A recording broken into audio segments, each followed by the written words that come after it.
Let's bring in Kelsey Harkness. She's a senior writer for the Heritage Foundation and a fellow at the Independent Women's Forum. Kelsey, good morning to you. Good morning.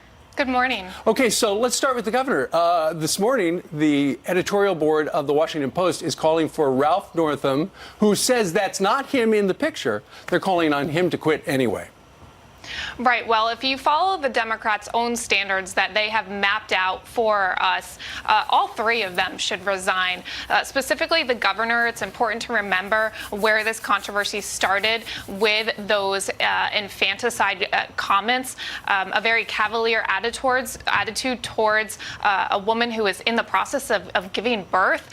Democrats want to avoid that conversation. But if this were happening on the Republican side, where you had KKK costumes and blackface coming up in medical school yearbooks, and you had yet another instance of this coming from the Virginia Attorney General, they would be questioning the entire values that the Republican Party stands for. But because this is Democrats, it's just a few bad apples, and they're not using it. Nobody's using it to delegitimize or question the actual values that conservatives stand by. But I want to be clear that I think these two instances are linked, the comments about infanticide and these racist histories, because it really reflects a lack of dignity and respect for the individual human being. Well, I mean, I agree with you. This whole dressing up and blackface, we know anchors have got in trouble for it. We remember years ago Ted Dancing dating Whoopi Goldberg showed up at some event in blackface. Everyone thought Whoopi Goldberg thought it was hysterical. Things have changed. But if you want to make sweeping condemnations of others, then you have to wonder if you're going to hold yourself to the same standard. And when you do, it seems like three people have failed miserably. And now when it comes to Fairfax, the lieutenant governor, you got to let this whole situation play out. But that wasn't the case with Brett Kavanaugh. Remember when Democrats said this when he was accused about something that happened in 12th grade?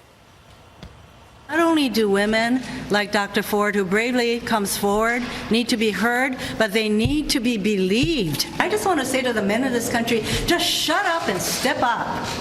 Do the right thing. Let me just say right at the outset, I believe Dr. Ford. I believe the survivor here. I believe her. She is credible. She should be heard. I believe her. I believe Professor Ford. I think she's credible. Double standard? Absolutely a double standard. There's a double standard in the Washington Post decision to sit on this allegation. They had this allegation from Fairfax a year ago and decided not to move forward and publish it. And yet they had an allegation about Brett Kavanaugh with actually less corroboration and less evidence than we have in the Fairfax case. And they decided to move forward and publish that and make that the leading story for months going through that confirmation process. So I think this is really exposing the media for how biased they really are. And then there's an absolute double standard on behalf of Democrats who have been telling us for the past 6 months, #BelieveAllWomen. Well, why isn't anybody believing this woman now? Yeah, we need to remember we have to have the same standard now as we did during the Kavanaugh hearing. You're innocent until proven guilty. Thank you so much, Kelsey, for being with us. Thank you. You're welcome.